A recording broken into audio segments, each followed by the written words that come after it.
People have been playing with small balls of stone, clay, or marble since ancient Egyptian and Roman times. Today's marbles are actually made of glass and used for industrial tasks as well as games. Glass is not only inexpensive and durable, but also quite beautiful.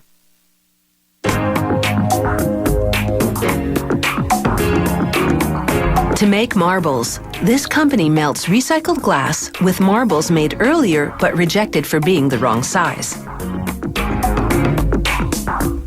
All this goes into a kiln heated to 1,204 degrees Celsius. After 16 hours, they open a door at the bottom of the kiln and the molten glass flows out. A shearing device cuts the stream every half a second, forming segments called slugs that become marbles. To make different sized marbles, they adjust the device to cut at shorter or longer intervals. The slugs slide down chutes, landing between grooves on spinning cast iron rolls. The spinning keeps the slugs from sticking. They'll need 72 hours to cool completely, but their final appearance is already set.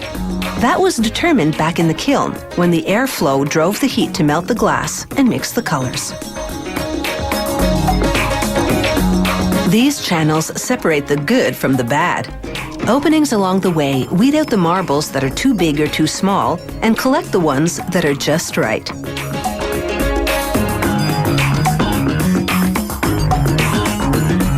More intricate marbles are handmade. This craftsman first preheats some clear glass in a small oven. Then he breaks off a piece of colored glass. After the clear glass has melted in the furnace overnight, he gathers some on a steel rod, then picks up a chunk of preheated colored glass with it. He forms a knob and works the mass into a long string that's up to 5 meters long and thin as a noodle.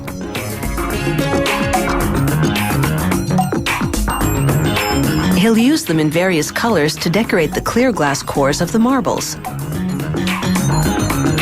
He gathers a clump of melted clear glass on the rod and shapes it with wet newspaper, which won't stick to hot glass. After shaping the end, he rolls the clump on several preheated colored glass strings.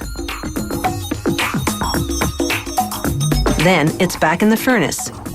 He repeats these steps up to 3 times and rolls the clump on a metal table to even out the surface between each trip to the furnace.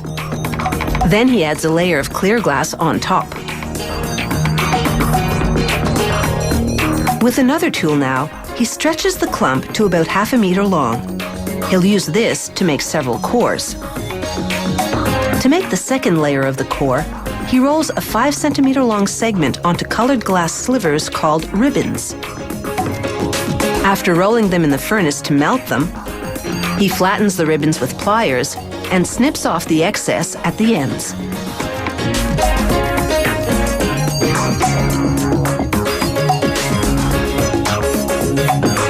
He wraps the core and the ribbons in a layer of clear glass, then hand shapes it. Now he rolls the core on more glass strings. Then it's back in the furnace to meld them. He adds 1 more clear glass layer, and the inside is finished. That's a total of 6 layers for this marble. Other models have fewer or more. The craftsman shapes the glass with several metal and wooden tools.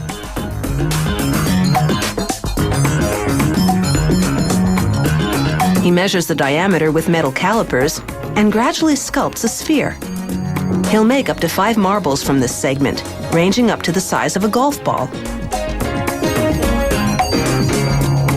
After scoring the glass with a knife, he places it in the open end of a pipe to hold it. Then he gently taps the rod, which breaks the glass and releases the sphere. He melts away the bump left at the spot where the glass broke. Next, the marble goes into an oven at 530 degrees Celsius. The oven slowly cools overnight to strengthen the glass.